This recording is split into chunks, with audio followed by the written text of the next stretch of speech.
Gunpowder has a distinct smell, one that sticks to your skin long after the brass hits the dirt. My older brother thought he knew that smell. He thought his weekend tactical courses made him a warrior. He had absolutely no idea who he was dragging to the firing line today. Family dinners at the Hayes household always followed a predictable, exhausting script, and my welcome home dinner was no exception. I had been deployed for the better part of 3 years. To my parents, and especially to my older brother Derek, I was a glorified accountant in a camouflage uniform. My official cover story for the family was that I worked in supply logistics at Fort Liberty. They thought I spent my days counting sleeping bags, issuing cold weather gear, and filing requisition forms in a windowless office. In reality, I am an O3 captain attached to a joint special operations task force. My last 36 months had been spent jumping out of perfectly good aircraft in the dead of night and coordinating direct action raids in places that don't officially exist on civilian maps. But my family didn't need to know that. The nature of my work demanded silence, and honestly, letting them believe I was a desk jockey was simply easier. Until Derek started talking. "So, Harper," Derek said loudly, leaning back in his chair at the head of the dining table. He swirled his expensive bourbon, a smug grin plastered across his face. "You still pushing papers for the infantry guys? Making sure they have enough MREs and socks?" My father, Richard, chuckled from the other end of the table, carving the roast beef. "It's an important job, Derek. Somebody has to do the paperwork so the real soldiers can do their jobs." I forced a polite smile, cutting into my steak. "Exactly, Dad. Logistics wins wars." Derek scoffed, shaking his head as if I were a naive child. Derek was 32, 3 years older than me, and the undisputed golden child of the family. He was a high school football star whose dreams of joining the military were crushed by a misdiagnosed asthma condition, a convenient excuse he leaned on whenever actual service members were mentioned. To compensate, he had become a corporate finance manager who spent his disposable income cosplaying as an elite operator. "Well, you missed a hell of a weekend while you were busy with your spreadsheets," Derek continued, leaning forward. "I just got back from a 3-day advanced pistol and carbine clinic in Nevada. Handgun manipulation, vehicular CQB, the works. The instructor was a former SEAL. Told me I had some of the best natural trigger control he's ever seen." "That's great, Derek," I said neutrally, taking a sip of my water. "I also picked up some new hardware," he bragged, his eyes lighting up with manic enthusiasm. "Custom Nighthawk TRS comp. Double stack 9mm. Ported barrel, tuned trigger. Trigicon SRO red dot. Dropped about $5,000 on it. I also tricked out a new Salient Arms AR-15. You probably wouldn't know what those are, since you guys just use those beat-up standard issue M4S from the 90s. "I've seen a few M4S, I replied softly. "Right, in the armory," Derek laughed, a harsh, grating sound. He slammed his hand on the table, an idea suddenly striking him. "Tell you what, tomorrow is Saturday. I'm heading down to Black Ridge Tactical Club with Greg and Trent. Why don't you come with us? I'll take you to the range. Show you how we do things in the civilian tactical sector." My mother, setting down a bowl of potatoes, looked worried. "Oh, Derek, don't overwhelm her. Harper just got home. Guns are so loud, and I'm sure she doesn't want to deal with all that aggressive noise on her vacation." "Mom, it's fine," Derek interrupted, waving her off. He locked eyes with me, a challenging, predatory glint in his gaze. He didn't want to spend quality time with his sister. He wanted an audience. He wanted someone to look small, so he could feel big. It'll be educational for her. I can teach her proper stance, grip, maybe let her shoot a .22 caliber so she doesn't hurt her wrists. "Come on, Captain. Don't tell me you're scared of a little recoil." The title Captain sounded like a slur coming from his mouth, entirely stripped of the respect it carried in my world. I looked at my brother. I saw the pristine, uncalloused hands of a man who had never had to drag a wounded medic out of a crumbling compound. I saw the arrogant posture of a man who equated spending money on gear with actual courage. I felt a familiar, cold calm wash over me. It was the same icy focus I felt before stepping off a Black Hawk ramp. "Sure, Derek," I said, my voice completely flat. I'd love to go to the range with you. Perfect, Derek grinned, looking at our father for approval. I'll make a shooter out of her yet, Dad. The Texas heat was already blistering by the time Derek's lifted. Meticulously polished Ford F-250 pulled into the gravel driveway of the Blackridge Tactical Club the next morning. His two friends, Greg and Trent, were packed into the back seat. They were essentially clones of Derek khaki tactical pants, overly tight athletic shirts, and wraparound sunglasses. For the entire 45-minute drive, I had sat in the passenger seat in silence, enduring a relentless barrage of unsolicited advice. The key is the clamp grip, Greg had explained from the back seat, leaning forward to make sure I heard him. You ever hear of that, Harper? It's how the Special Forces guys hold their rifles. Gives you way more control over muzzle flip. I'll try to remember that, I had replied, staring out the window at the passing mesquite trees. I was dressed in faded blue jeans, a plain gray t-shirt, and my scuffed Salomon Speedcross boots. I looked like a civilian running errands. Derek, on the other hand, looked like he was about to fast rope into a hostile country, complete with a customized battle belt, equipped with medkits he didn't know how to use, and enough spare magazines to supply a small platoon. Blackridge Tactical Club was an exclusive, high-end facility. It wasn't just a place to shoot. It was a country club for wealthy firearms enthusiasts. The clubhouse was built from heavy timber and riverstone, surrounded by neatly manicured lawns and heavily reinforced berms.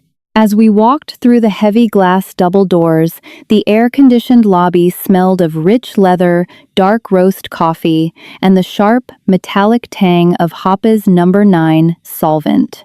"Let me handle the desk," Derek instructed, stepping in front of me as we approached the counter. "I'm a gold-tier member here. They know me." The kid behind the counter couldn't have been older than 22. He wore a black polo shirt with the Blackridge logo and looked thoroughly unimpressed by Derek's aggressive posturing. "Hey, Josh," Derek said loudly, leaning heavily on the glass display case. "Got my bay reserved? Bay 4? The private tactical one?"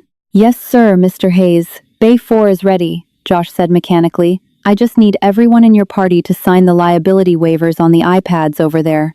As Greg and Trent grabbed iPads, Derek turned to me, a smirk playing on his lips. "All right, Harper. Before we head out there, let's make this interesting. A little sibling wager." "A wager?" I asked, raising an eyebrow. "Yeah. We'll set up a standard failure to stop drill. 2 to the chest, 1 to the head. From the draw," Derek explained, his voice loud enough for the other patrons in the lobby to hear. He was playing to the crowd. "If I beat your time and accuracy, which I will, you have to tell Dad tonight at dinner that women really belong behind a desk, not on a battlefield." Greg and Trent snickered, exchanging knowing glances. I stopped. I looked at Derek, really looked at him. The sheer audacity of his misogyny and his fragile ego was almost breathtaking. He had no idea what women on the battlefield had done for this country. He didn't know about the female medics who had patched up blown-off limbs under heavy mortar fire, or the female intelligence officers who had broken terrorist cells while embedded in the most dangerous cities on Earth. He just knew his expensive toys and his fragile pride. "And if I win?" I asked, keeping my voice dangerously quiet. Derek laughed outright. "If you win, I'll pay for your range fees today and wash your car for a month. But let's be real, sis. You're a supply clerk. I just want to see you try." "Deal," I said smoothly. I walked over to the iPad and quickly filled out the digital waiver. Under occupation, I casually selected military, Leo. I signed my name, Captain Harper Hayes. I handed the iPad back to the clerk. "I didn't bring any of my own gear," I told Derek. "I'll need to rent a pistol." "Oh, right. Obviously," Derek sighed, rolling his eyes. He turned to the clerk. "Josh, get my sister something easy to handle. Maybe a Smith & Wesson Easy. Or a little. 380? "Actually," I interrupted, looking directly at the clerk, "I'll take a Glock 19. Just a standard Gen 4 or 5, if you have it. No red dot. Standard iron sights. And I'll need an outside-the-waistband Kydex holster." Derek scoffed. "A stock Glock? Harper, you're going up against a tuned Nighthawk. That trigger pull on the Glock is going to feel like dragging a piano through the mud. You're going to embarrass yourself. I like a heavy trigger, I said calmly. It keeps you honest. Josh, the clerk, grabbed a heavily used, worn-down Glock 19 from the rental rack. The bluing on the slide was rubbed raw from thousands of holster draws. It was a workhorse, identical to the sidearm I carried discreetly in hostile capitals around the globe. He handed it to me along with 3 magazines and a standard holster. Good luck, Josh muttered, offering me a sympathetic look. He clearly thought I was a lamb being led to the slaughter by an overbearing jerk. We walked out the heavy steel doors at the back of the clubhouse and stepped onto the sun-baked gravel of the private tactical bays. Bay 4 was massive, surrounded by high dirt berms on 3 sides. Steel targets and cardboard IDPA silhouettes were set up at various distances, ranging from 7 to 50 yards. Derek immediately went to the wooden staging table and began unpacking his Pelican case like it was a sacred ritual. He pulled out his Nighthawk custom pistol, racking the slide repeatedly, checking the red dot optic, and adjusting his heavy tactical belt. Greg and Trent stood behind him, nodding in admiration at his gear. I quietly loaded my 3 magazines with standard 115-grain full-metal jacket rounds. I didn't rack the slide multiple times. I didn't perform an elaborate brass check dance for an audience. I simply pushed the loaded magazine into the magwell, racked the slide once to chamber a round, felt the familiar mechanical clack of a weapon going into condition 1, and holstered the weapon. All right, Harper, Derek barked, clapping his hands together. He stepped up to the firing line, his customized pistol gleaming in the harsh Texas sun. I'll demonstrate first. Watch my stance. Watch how I mitigate the recoil. Try to absorb some of this before you make a fool of yourself. I crossed my arms and stood back. I'm watching, Derek. Show me what you've got. Derek strutted up to the firing line, radiating the unearned confidence of a man who watched too many action movies and believed he could replicate them. Trent stepped up beside him, holding the electronic shot timer like a referee at a heavyweight boxing match. Standard failure to stop, Derek announced to his captive audience, ensuring Greg was watching closely. Concealed draw, 2 rounds to the thoracic cavity, 1 to the cranial vault. Let's see if the Nighthawk is dialed in. Trent pressed the button. Beep. Derek snatched his expensive custom pistol from his heavy Kydex holster. His movements were jerky, highly telegraphed, and stiff. He threw his arms forward in an exaggerated, rigid press, fighting to find the glowing red dot on his optic. Bang! Bang! A long, agonizing pause as he transitioned his sights upward. Bang! He lowered the weapon, cleared the chamber with a theatrical flourish, and holstered it. He turned around, grinning like he had just won an Olympic gold medal. 2.9 seconds, Trent announced, checking the digital screen on the timer. Derek nodded slowly, crossing his arms. A little slow today, honestly. I'm usually hovering around 2.5. But look at the target. We all walked the 7 yards downrange. The 2 body shots were spread about 5 inches apart in the center mass zone. They were fatal hits, certainly, but sloppy. The headshot was high and right, grazing the edge of the cardboard shoulder rather than hitting the T-box of the face. For a $5,000 gun and a red dot sight, it was an amateur performance. Not bad, Derek said, dusting off his hands, entirely oblivious to the mediocrity of his grouping. Your turn, Supply. Let's see what standard issue gets you. Just take your time. Try not to shoot the dirt and don't let the recoil scare you. I didn't say a word. I uncrossed my arms and walked up to the gravel line. I didn't stretch. I didn't perform an elaborate brass check dance. And I didn't adjust my pants. I stood perfectly still, my arms relaxed at my sides. I closed my eyes for a fraction of a second. I let the Texas heat fade away. I let Derek's arrogant voice fade away. I pictured the humid, suffocating darkness of a mud brick compound in Helmand. I felt the familiar, icy calm wash over my nervous system. Whenever you're ready, Trent, I said, my voice completely devoid of emotion. Trent smirked, holding the timer up. Beep. My hands moved before the sound of the beep had even finished registering in their ears. It wasn't a conscious thought. It was thousands of hours of muscle memory forged in darkness, under live fire, and in absolute terror.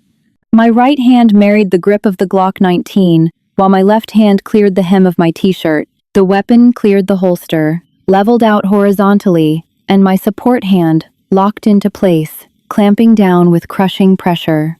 Bang, bang, bang. The 3 shots sounded like one long, continuous explosion, a rapid-fire staccato that echoed violently off the dirt berms. I immediately pulled the weapon back to my chest in a high-ready position, scanning left and right over the sights, a hardwired habit that I couldn't break even if I wanted to. Recognizing the range was cold, I pressed the magazine release, caught the magazine in my left hand, locked the slide to the rear, visually and physically inspected the empty chamber, and smoothly holstered the weapon. Total silence descended on Bay 4. It was so quiet I could hear a cicada buzzing in the distance. Trent was staring at the timer in his hand, his mouth hanging open. Greg was blinking rapidly, looking between me and the target. Derek was frozen, his smug grin completely wiped from his face, replaced by a pale, slack-jawed expression of utter confusion. "Well?" I asked, looking at Trent. "Time?" Trent swallowed hard. 1.12 seconds. Derek snapped out of his trance, his face flushing a deep, angry crimson. "Bullshit." The timer picked up an echo, and she definitely yanked the trigger. I bet she didn't even hit the cardboard. "You threw those rounds, Harper." "Let's go look," I said calmly. We walked down range. Derek marched ahead, desperate to find proof of my failure. When he reached the cardboard silhouette, he stopped dead in his tracks. In the absolute dead center of the A zone, the size of a quarter, was a single, jagged hole where 2 9mm rounds had impacted practically on top of each other. Up in the headbox, exactly between the eyes of the printed silhouette, was a perfect, clean hole. Greg let out a low whistle. "Holy hell." "That," Derek stammered, pointing at the target, "that was beginner's luck. A fluke. You panic-fired and got lucky. A static drill doesn't prove anything. In the real world, you have to move. You have to adapt." His ego was fracturing, and like a cornered animal, he was doubling down. He stormed over to the staging tables, aggressively grabbing his magazines. "We're doing a dynamic course," Derek barked, his voice tight with embarrassment and rage. 3 targets, staggered distances, 10 yards, 15, and 20. Start behind the wooden barricade. 2 rounds on each target from the left side of the barricade, mandatory slide lock reload, 2 rounds on each target from the right side. We'll see how your luck holds up under actual stress. I sighed, pulling a fresh magazine from my back pocket and sliding it into the Glock. "Set it up, Derek." It took them 10 minutes to arrange the steel plates and the plywood barricade. Derek insisted on going first again, desperate to reclaim his shattered authority. Trent hit the timer. Derek sprinted heavily to the barricade. He leaned out from the left side, his footwork clumsy, exposing half of his body to the hypothetical threat. He fired 6 shots, missing 2 of the steel plates and having to take makeup shots. He dropped to a knee behind cover to reload, but his hands were shaking from the adrenaline of anger. He fumbled his magazine, dropping it in the gravel before grabbing a fresh one. He stood up, leaned out the right side, and fired his final 6 shots. 18.4 seconds, Trent called out, wincing slightly. Derek was panting, sweat pouring down his face. The sun was in my optic on that right side, and my mag got caught on my belt. "Let's see you do it." I walked to the starting line. I didn't look at the targets. I looked at the angles of the barricade. Beep. I didn't sprint. I glided. Smooth as fast. I hit the barricade, slicing the pie perfectly, exposing only the muzzle of my weapon and my dominant eye. Clang, clang, clang, clang, clang, clang, clang, clang. 6 shots, 6 perfect rings of steel. As I pulled back behind cover, I pressed the mag release. The empty magazine was falling through the air as my left hand ripped a fresh one from my belt and drove it into the mag well. The slide snapped forward on its own from the force of the insertion. The reload took less than a second. I shifted my weight, flowing to the right side of the barricade, dropping my center of gravity. Clang, clang, clang, clang, clang, clang. I cleared the weapon and holstered it before the final ring of the 20-yard steel plate had even faded in the hot air. Trent didn't even read the timer out loud. He just turned the screen so Derek could see it. 6.4 seconds. Derek stared at the digital numbers on the timer as if they were written in a foreign language. His chest heaved, his expensive rifle and customized pistol hanging uselessly from his tactical belt. He looked from the timer to the bullet-riddled steel plates, and finally to me. "Who taught you how to shoot like that?" Derek demanded, his voice dropping the patronizing tone for the first time in his life, replaced by a sharp, defensive edge. "They don't teach supply clerks how to run a VTAC barricade with sub-second splits." "You're lying to me, Harper. What the hell do you actually do at Fort Liberty?" Before I could answer, the heavy steel door of Bay 4 swung open, grinding against the gravel. A man stepped out into the blazing sun. He was in his late 50s, built like a fire hydrant, with close-cropped silver hair and a thick, neatly trimmed beard. He wore simple khaki pants and a Black Ridge tactical polo shirt.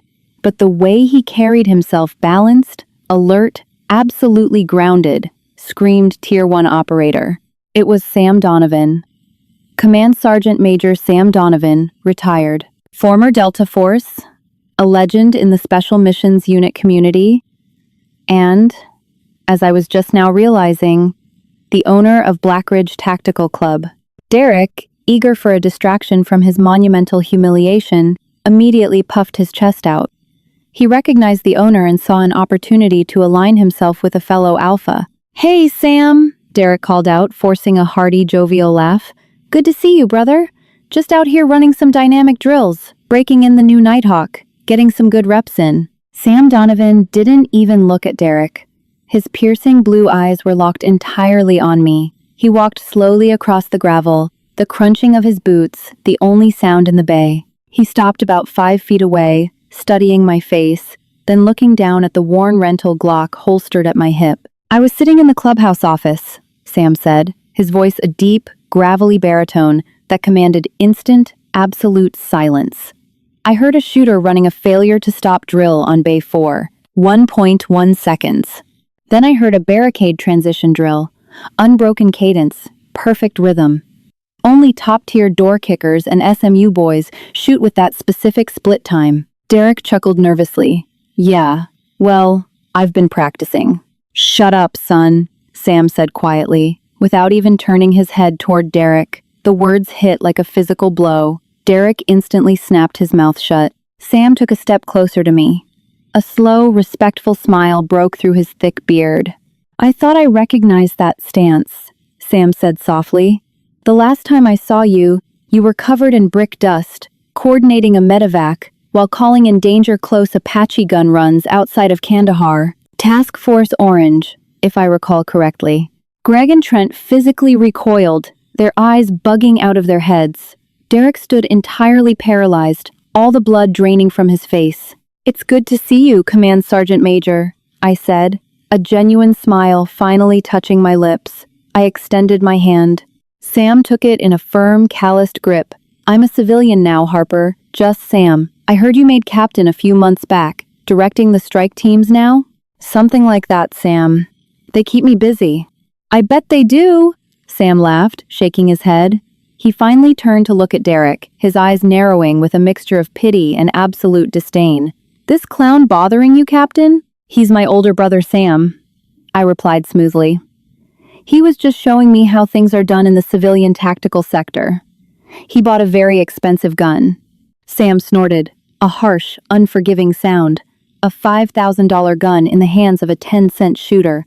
You boys are done on my range for the day. Pack your toys up. Captain Hayes shoots for free at my club, anytime she wants." Sam turned back to me, his expression softening with immense, unspoken respect.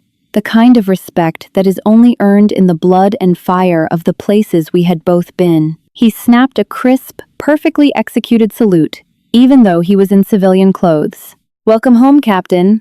I returned the salute. "Thank you, Sam." Sam turned and walked back toward the clubhouse, leaving behind a silence so heavy it threatened to crush the 3 men standing around me. Derek didn't say a word as he packed up his Pelican case. His hands were shaking, not from anger this time, but from absolute soul-crushing humiliation. Every boast, every condescending remark, every patronizing piece of advice he had given me over the last 48 hours echoed in the oppressive Texas heat, exposing him for the fraud he was. Greg and Trent avoided eye contact with me entirely, suddenly very interested in the gravel at their feet. They quietly packed their bags and trudged back to the truck like scolded children. The 45-minute drive back to our parents' house was a graveyard of silence. The radio was off. Derek stared straight ahead at the highway, his knuckles white on the steering wheel, his jaw clenched tight enough to crack his teeth. His carefully constructed illusion of superiority had been systematically dismantled, and the sister he had mocked as a glorified clerk was revealed to be the very thing he spent thousands of dollars pretending to be. That evening, we sat down for family dinner. The roast beef was hot, the potatoes were perfectly mashed, and the atmosphere was thick with tension. My father looked at Derek, smiling broadly. "So, Derek, how was the range? Did you teach your sister a thing or two about your tactical stuff?" Derek stopped chewing his food. He looked down at his plate, swallowing hard. He didn't look at me. He couldn't look at me. The bravado was entirely extinguished, replaced by a quiet, humiliating defeat. "Yeah, Dad," Derek mumbled softly, his voice barely above a whisper. "We went to the range, but I think Harper is doing just fine where she is." I took a slow sip of my water, leaning back in my chair. "It was very educational, Dad," I smiled, just like Derek promised. That silent ride home was the most satisfying drive of my entire life, and my brother hasn't spoken a word about his tactical weekends since. Sometimes, the loudest people in the room are the ones with the most to hide, while the quiet ones are carrying the heaviest storms. Have you ever put an arrogant person in their place? Drop a comment below. Don't forget to like this video, share it with your friends, and subscribe for more stories.